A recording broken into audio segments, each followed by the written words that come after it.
day of the week. I know, such a bummer. Um, so we don't have class on Friday. That does not mean that the course, the LMS online portion is still open, right? It stays open for the whole 4 weeks. You have access to your class at any time. As you guys may have noticed by now, you have access to all of your assignments. You'll have access to them up through Sunday. All right. So today we're going to talk about resume. Hopefully you guys are have set up those appointments. I know some people are still waiting to hear back from career services. Totally fine, right? Just try to get that answer in and get that assignment turned in before Sunday. All right. Even if you need a few extra days, don't freak out about it. It's fine. All right. So today we're going to talk though about resume writing. We're going to talk about resume writing, even though career services will be supporting you in that endeavor.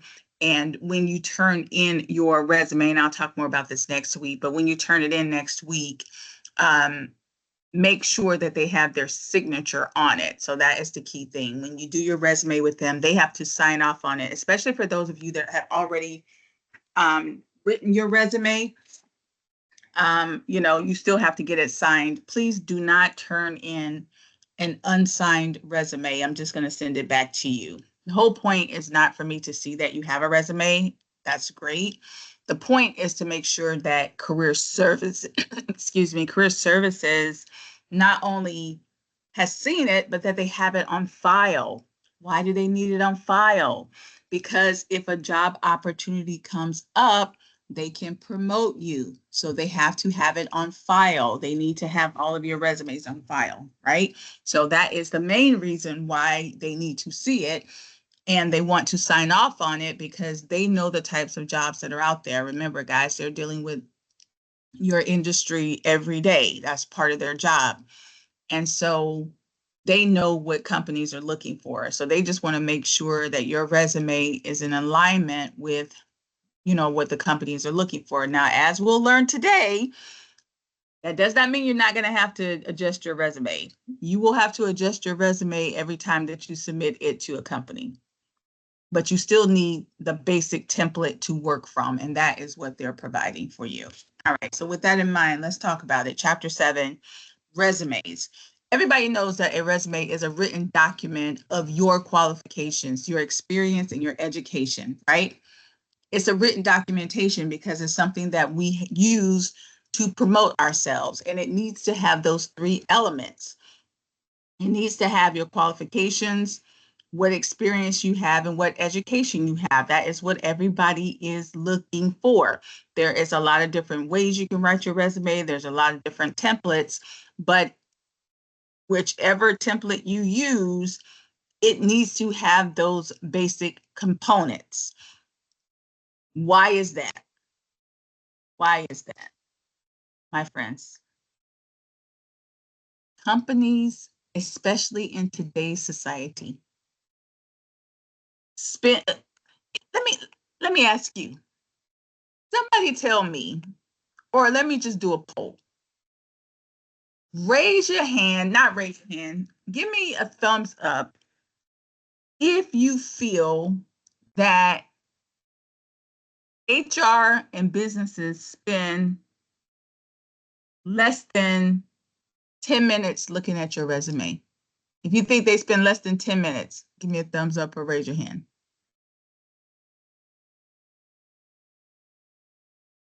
All right. Give me a thumbs up if you think they spend less than 5 minutes looking at your resume. Oh my God. All right.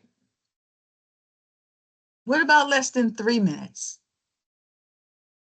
Give me a thumbs up if you think it's been less than 3 minutes looking at your resume. And I'm going to tell you something. 3 minutes is being generous. 3 minutes is being generous. Okay, I see. I got my choir. My HR choir is in agreement. Let me tell you something. Of all the positions I have reviewed And I've reviewed a lot. I've reviewed positions as the hiring manager, as someone that has hired people from me running the department. I review positions in an HR capacity. I review positions working as a associate director for colleges. I have interviewed a lot of people, my friends, and I'm going to tell you, I've even taught HR certification courses. We don't even spend 3 minutes looking at your resume. When we do look at your resume, what are we looking for? Anybody want to guess? What are we looking for? I'll give you a hint. It's on the page. We're looking for certain keywords, right? We just, and this is even pre using a system that I'll introduce in a minute, right? We're just in and out. We're gonna look, and we're looking for what? We're looking for keywords. What are those keywords? Where do we get these keywords from? Where do you think they come from? They come from the job posting. They come from the job posting. If I post a job on Indeed.com, LinkedIn, or wherever, if I post a job and I say that I want these 5 things, these 5 key hard skills, what am I looking for when I look at your resume? Those 5 key hard skills. Do I care about anything else? Maybe. But if I can't even find those 5 key hard skills, what are the chances that I'll even look at the rest of your resume? Nobody's going to look at your resume and go, you know what? They don't have any of the skills I need, but this is a great candidate. Look at all this other cool stuff that they've done. And let's be honest. Sometimes we feel like we've done some really cool stuff. I know I do. When I look at my resume, 4 or 5 pages long, and I'm like, this is some really cool stuff I've done. And I've had people tell me now my resume is not 5 pages anymore. But it used to be, because I just could not let go. Anybody was like that, you just can't let go of saying everything that you've ever done on your resume, right? I didn't know any better. And I just thought I was so cool until I started getting feedback. And they were like, ma'am, we don't care about all this. As a matter of fact, you're confusing us. Could you pare this thing down? Only thing we care about is what we're asking you for, right? All this other stuff that you've done, put it at the bottom, put it somewhere that I'll have to look at it, right? Unless it's relevant to what we need. Hurt my feelings. But that's okay, because it's honest, right? So when you're writing your resume, you have to make sure that, look at it this way, you're responding to a job advertisement. Are you not? So if you're responding to a job advertisement, then you need to respond with the answers that they've asked. And so if they said, I want you to have these key skills, why would you submit your resume if you don't have it? Or if you do have those skills, why would you not make sure it's on your resume? How are they supposed to know? So a big part of doing a resume, before you submit your resume, you have to adjust it to ensure that you have the key functions from that job advertisement somewhere listed in your resume. How you write it, how you talk about it, that's up to you. But make sure they're there. If you are in the VA program and they say that they need you to run a catheter and to do animal restraints, make sure somewhere you've mentioned that. I don't care if you mention it in what you've been trained on, if you mention it in a summary, if you mention it in an actual job, but say it somewhere so they can at least see it. It will get you to round 2, right? Because you're trying to get past that initial screen.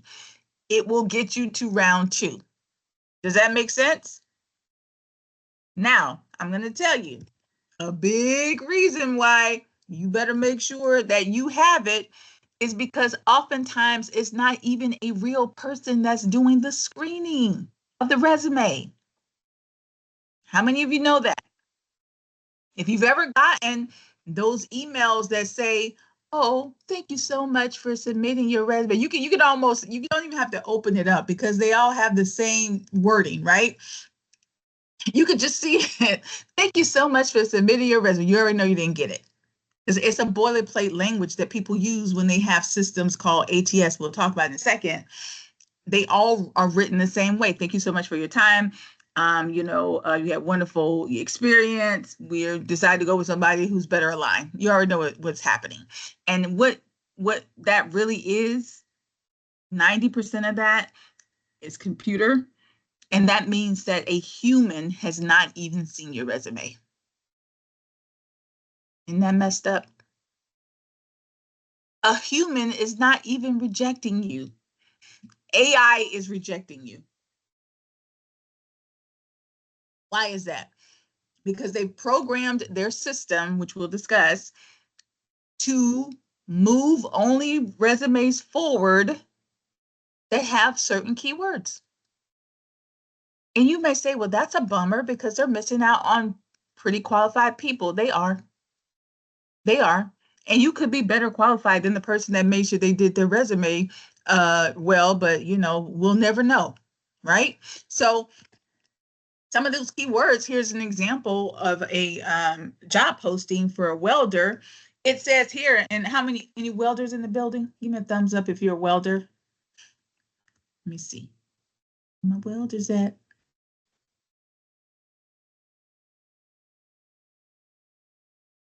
I see any welders. Do it again. I want to see if any welders are here. I wanted to ask a question. I just want to see. No welders in the building? All right. Anyway, let's pretend. For this welding, it says that you need to have the ability to do what? Interpret and read blueprints. You need to be able to select and install torches and torch tips. You guys see those things that are highlighted, right? They want you to be able to select appropriate welding processes, operate both manual and semi-automatic welding equipment.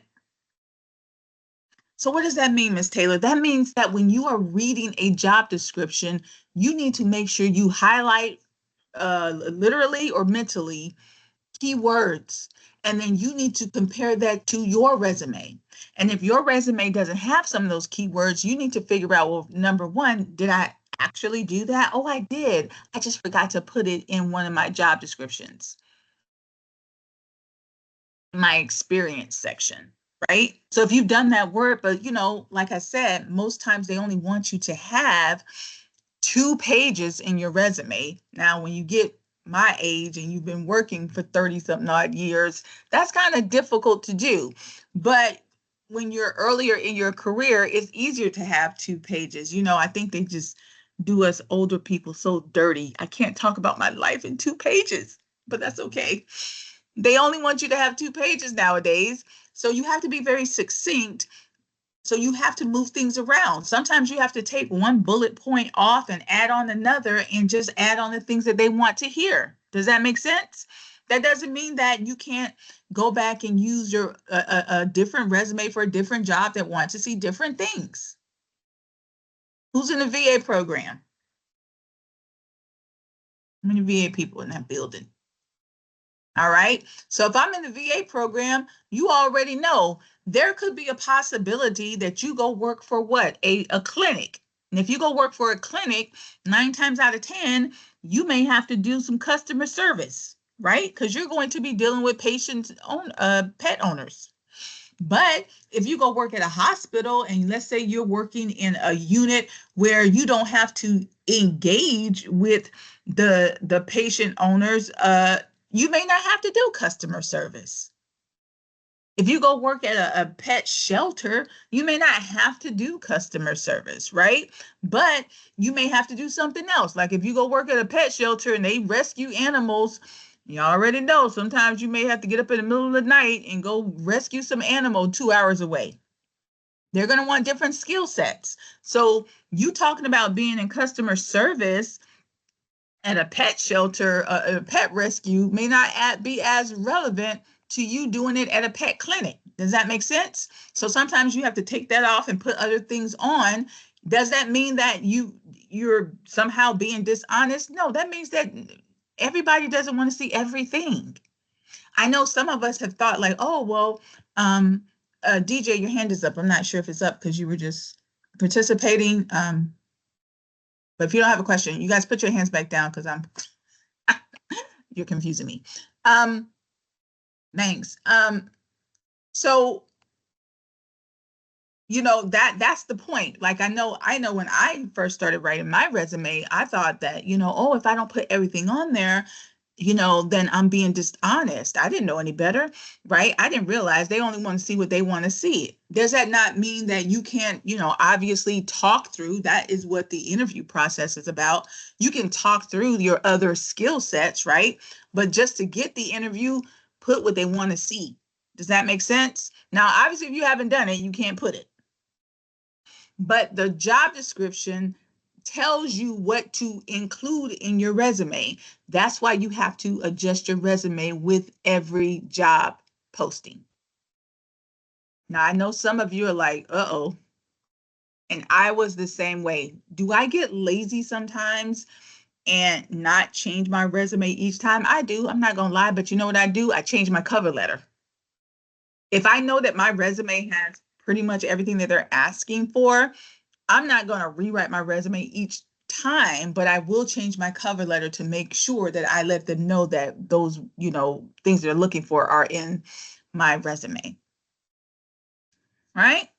So it's very important that you pay attention to what they want. Now, I want you guys to notice something else that we learned yesterday. What can you guys tell me about this posting that I talked about yesterday? What do you notice about this posting as it relates to what we discussed yesterday and Tuesday?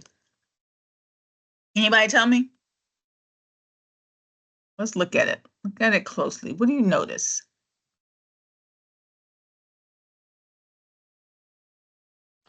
A lot of the key words are hard skills. Uh-huh. And what else? That's perfect. And what's the other piece of that?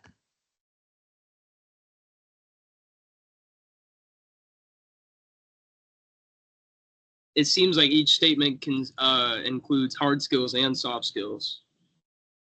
Oh, and what's at the bottom? You see it? What's that last bullet? It's part of the SMART that we talked about when. Yeah, those are all soft skills. You see that, right? Remember how I said you got to pay attention. Now, why do you think they would put working with other team members to complete projects efficiently and effectively? What does that tell you about the work itself? It tells you that you're going to be doing what? Working with others, and it can be done wrong. Yeah, and it probably tells you you're going to be on some type of project team, right? That means you're probably going to be grouped up. You could be grouped up. It depends on, well, you'll know based upon the company that you're working for, if it's going to be what we call interdisciplinary groups. Maybe it could be a HVAC and, if you're building a home, drywall and electrical, and you could be working on this team, and you guys may have 5 different houses that you have to get done, right? So working to complete projects effectively and efficiently. And I'm gonna tell you right now, those EE words are something that you're going to learn in business. We are all about being efficient and effective. And what that means, if you think of a scale, this is how I used to teach business. If you think of a scale and you have efficient on one side and effective on the other side, you need to balance. That is business 101. Companies do not want to waste. That's inefficient. If you're wasting, that means you're not being efficient. Does that make sense? But you also want to be effective. That means that if you're spending too much time doing something, you're not being effective. So you don't want to spend too little because you're not being effective. You don't want to spend too much because you're not being effective. So the perfect balance when running a business is to be both, have the right amount at the same time. You see, you understand? So companies are always going to say to you, and you're going to get sick of hearing it.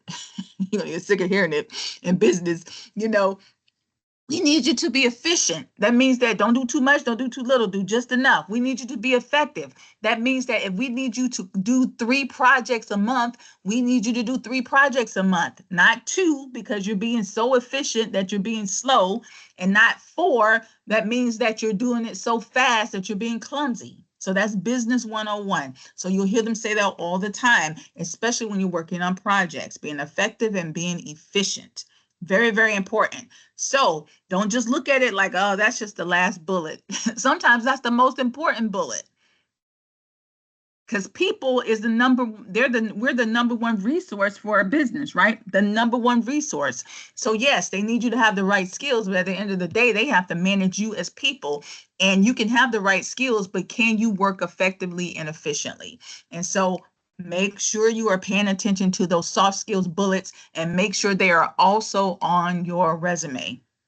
Don't bypass them. And secondly, it's not just for your resume, it's also to give you a glimpse of the type of environment that you will be working in. They did not put that in the job description for nothing. They put it in there for a reason. Sometimes they put it in there because the last person wasn't that. So they're like, okay, we're going to make sure this person understands what we want, the type of person that we want on this job. Sometimes they'll put your ability to be flexible and patient. Now, those are red flags for me, because I'm thinking like, why do I need to be flexible and patient? What are we talking about here? What's going down, right? So you never know. Anaya, do you have a question, or is it your hand is just up? I don't know. Let me just. Okay, thank you.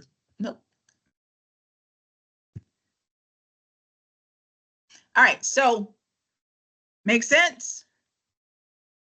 So what am I talking about with those systems? I am talking about automatic tracking system software. I would say probably 80%, if not more, companies use it. And I'm only saying 80% because I'm trying to give some grace to the smaller companies. But nowadays, even they use it. You know, smaller companies wanting to be effective and efficient they don't like to waste money on stuff they're not going to use a lot. But because of Indeed and LinkedIn and all these different, job platforms now, a company can post a job on their website or on one of these job boards, and they may get 100, 1,000 resumes. Who's going to go through 1,000 resumes, especially if you're a smaller business and you don't have the manpower? They're going to put it through an automatic tracking system. If you are a large company, you better believe they are using an automatic tracking system. And what is this automatic tracking system doing? It is going to do what? Look for keywords. Now, what keywords were they programmed the keywords to look for? And what keywords have they programmed? The ones that they put in the job description. It's not it's not a trick. It's not a trick. The ones they put in the job description are the ones that they programmed the automatic tracking system to look up. So you are really doing yourself a disservice if you do not take the time to look at your resume to make sure it is in alignment with the job posting. Does that make sense? Because some AI bot is going to be the one that's giving you your denial letter if you do not. And I know we all hate to get them. All right. So what should your resume look like? What should your resume look like? Well, here's the thing. It matters less about what it looks like outside of the aesthetics. Now, I know some of us are a little bit more visually sophisticated, and we like to use colors and different fonts and different text fonts and sizes. And unfortunately, my friends, the HR world has not caught up to your creativity. Most of them still want to see that standard, boring resume template. Now, if you're going for a job in marketing or something that is creative and artistic, maybe. But for the rest of us, especially in the business world, keep it simple. Make sure you have the basic headings, which are your top heading, which will discuss your contact information. You need to have some type of summary. You may have seen, and if some of you have your resumes, I invite you to look at them while I'm talking about this. Some people call it a summary. Some people call it qualifications. Some people call it a profile. What is it? It's a quick little overview of what's in your resume, i.e., your overview of your experience. It is important for you to have this section. I see so many resumes that don't have this section, and I'm like, oh my goodness, why don't you have that?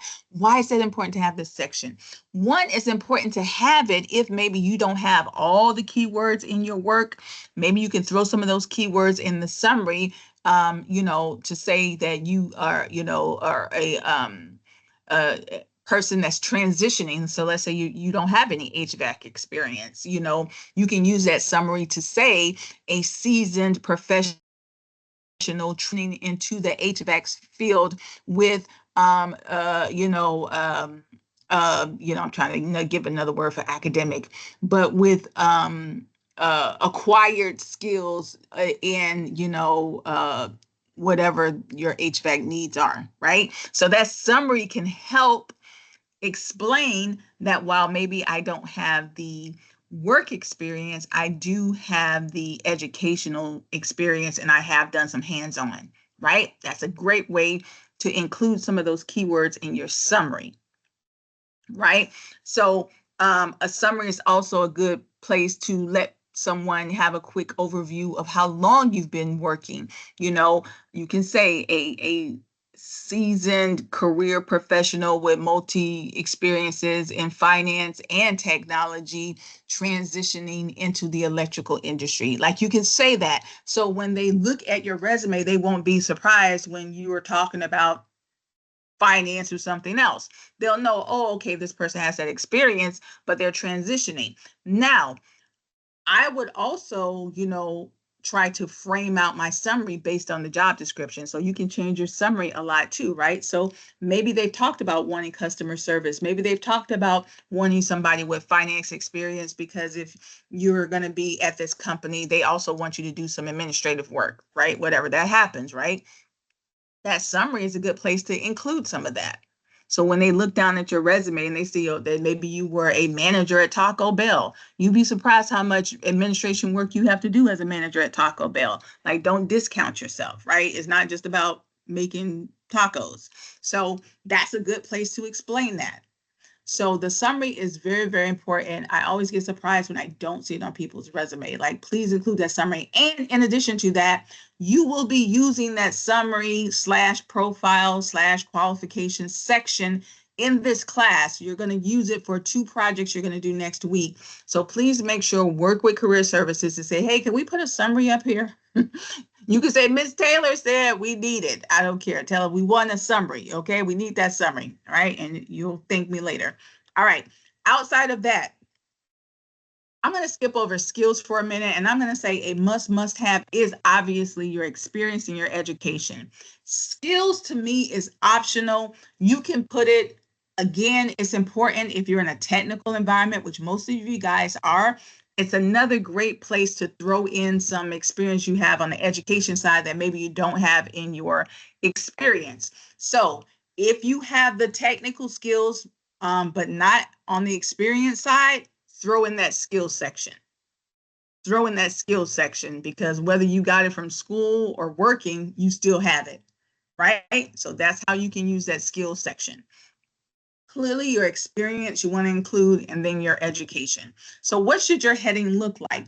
My friends, I don't care what the book says. Don't put your address on your resume. What do you mean, Miss Taylor?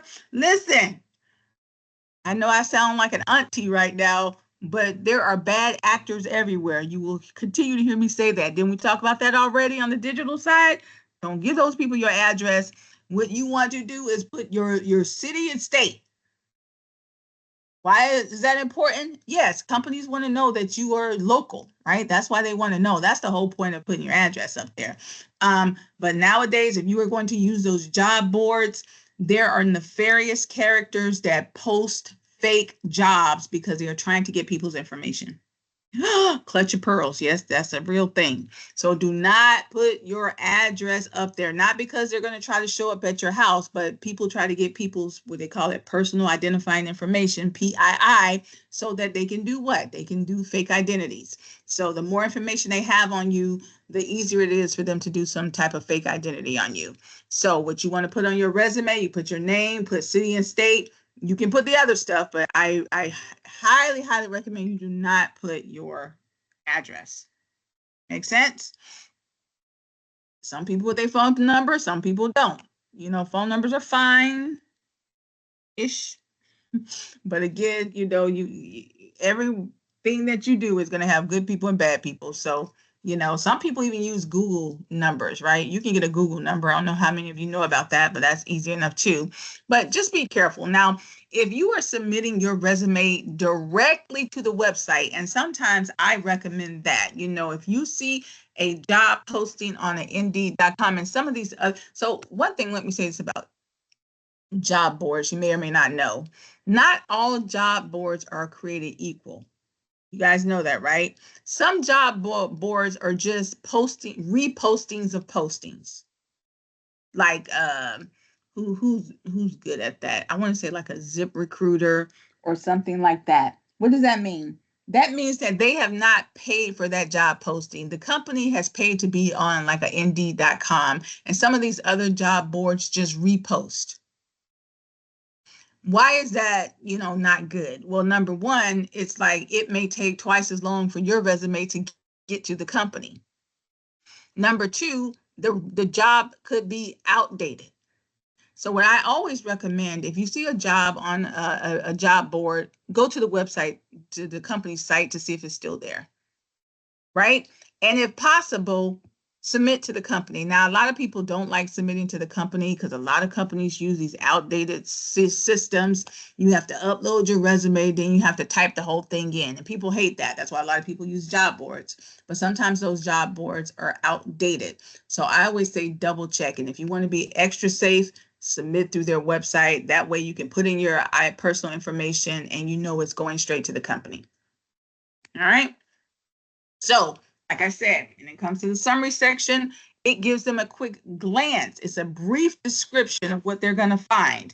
And which we'll learn next week, it is a place where we will extract your personal brand statement. What is that? Well, I told you yesterday that you have to network, you have to brand yourself, you have to promote yourself. You are a professional now. What do? What makes me a professional, Miss Taylor? Well, you exchange your professional service for compensation. That's what you do, right? When you go to your doctor's office, what is happening? He is exchanging his professional knowledge of medicine from pay. He's not doing it for free. So that is the same thing that you are doing. You are paying. And so isn't that what everybody does? No, it's not what everybody does. Some people just exchange labor, right? I pick up a log, I throw it over there. That doesn't require a lot of skill.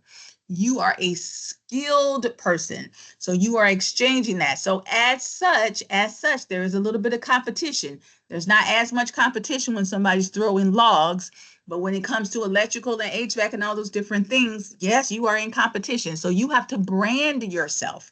What makes your skills so great compared to the person next to you? You are the entity. You have to brand yourself. I know you guys see it in the entertainment industry. You see it, you know, singers and actors and all those people, they're branding themselves. That's why they've taken over all the social media, because it's free, right? I'm not mad at them. They used to have to spend a lot of money to brand themselves.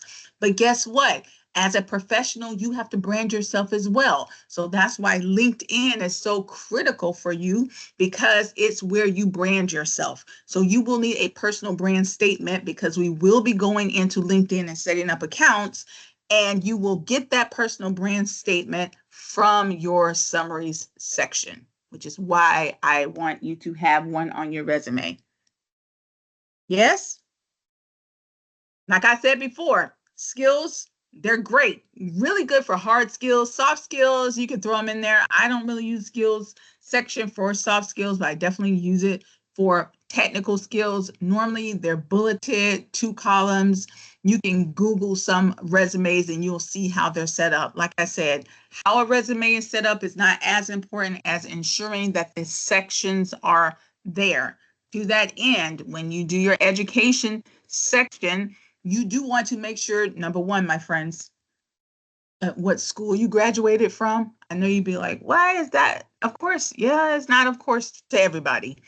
People want to know 3 things: what school you graduated from, what year you graduated, and watch this, the city and state of that school. Why do you think that's so important? Why do you think people want to know that? Why is it important for you to put the school, the year you graduated, and the city and state? Anybody want to guess why that's important? Go ahead on. Naris, go ahead. You wanted to say? Anybody want to guess why that's important?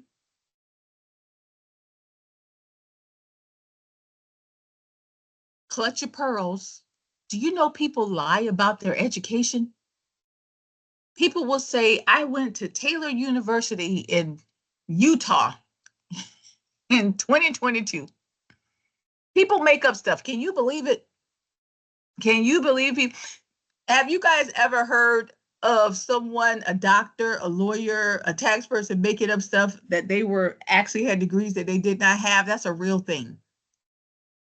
Nowadays, they can catch you more, but back in the day, they used to not be able to catch you and people would just lie. So a lot of companies want to be able to look up the school to make sure it's a real school. Yeah, that's why they do it. So there you go on that. When it comes to experience, now experience is really, really important, guys, because number one, of course, for the same reason, they want the name of the company. They want to know what your title was. They want to know when you worked there and the city and state of that company, because clearly they want to make sure it's a real company. But this is where you're really going to put what you did, focusing in on those keywords.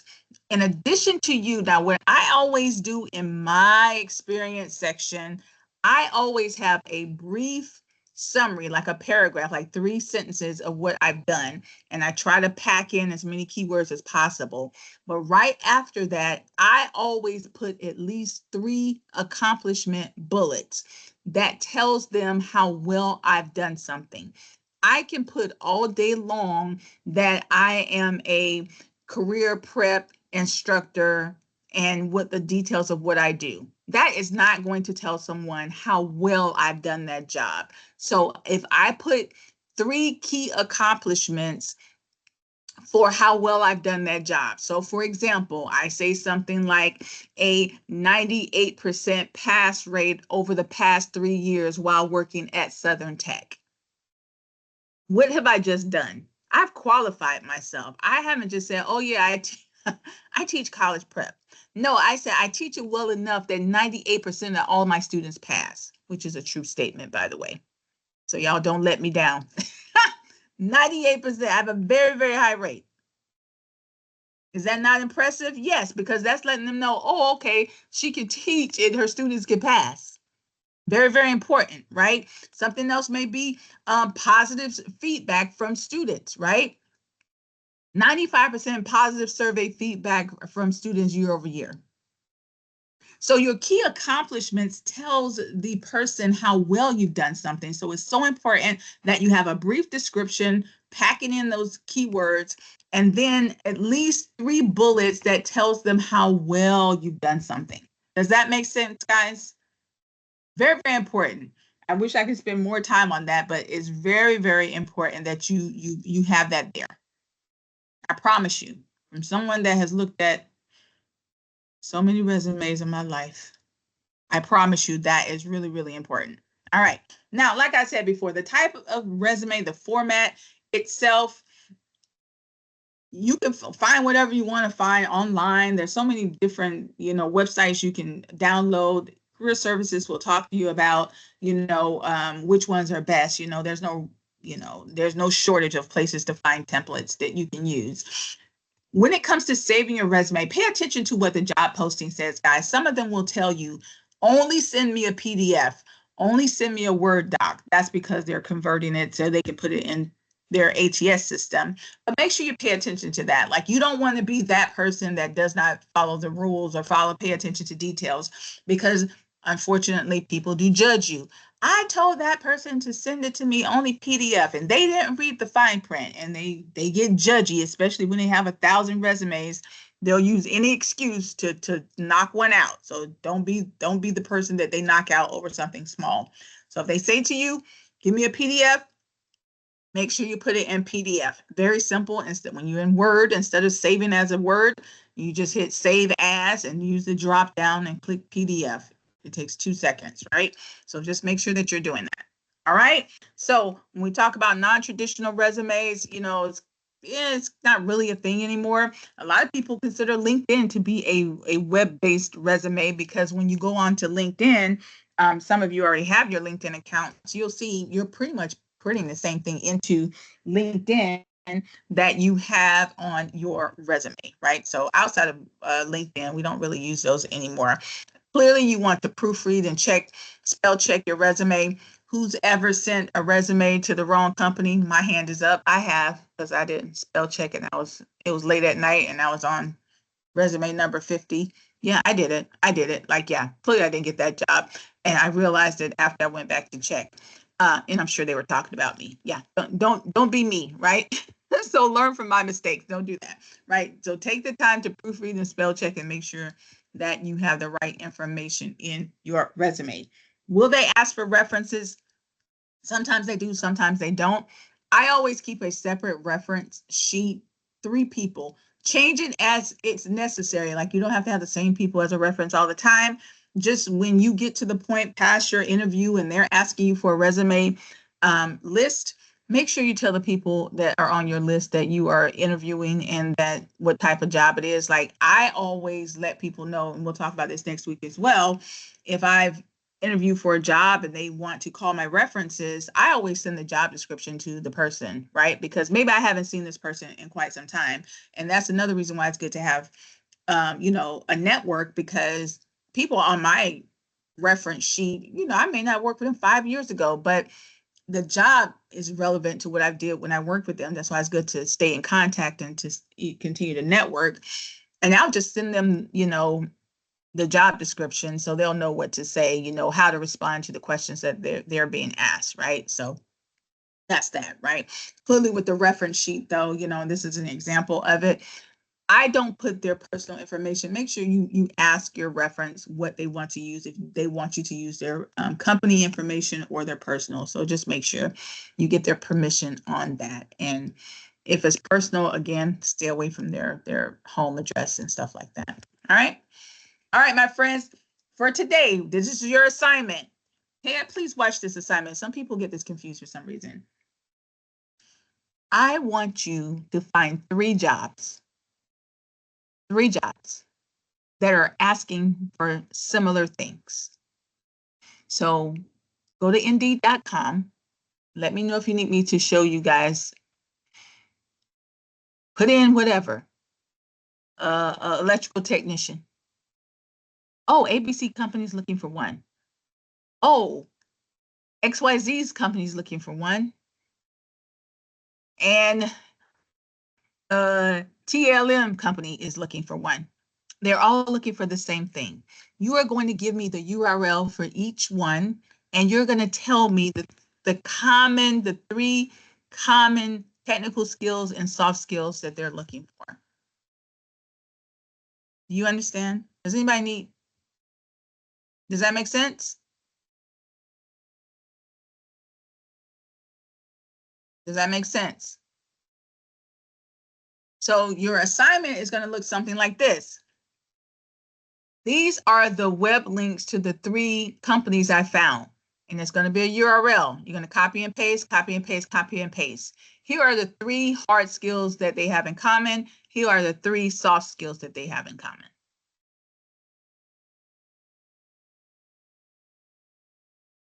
Make sense? Why do I want you to do this?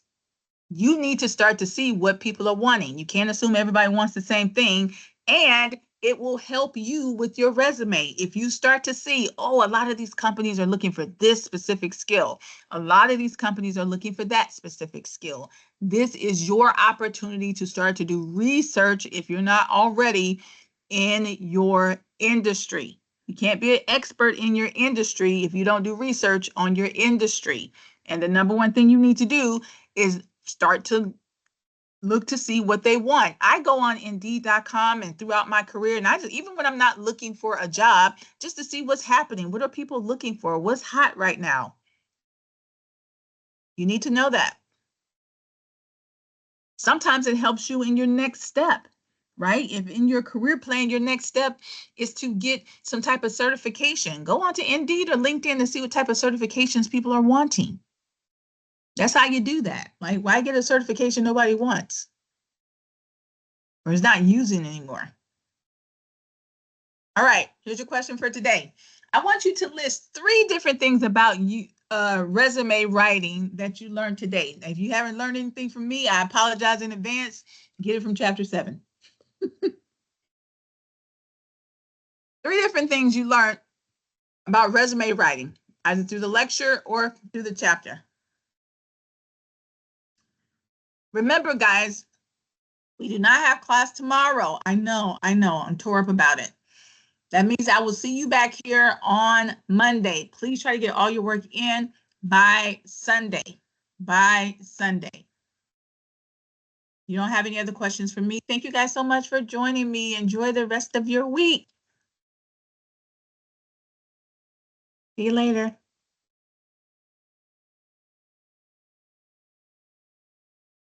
Bye-bye.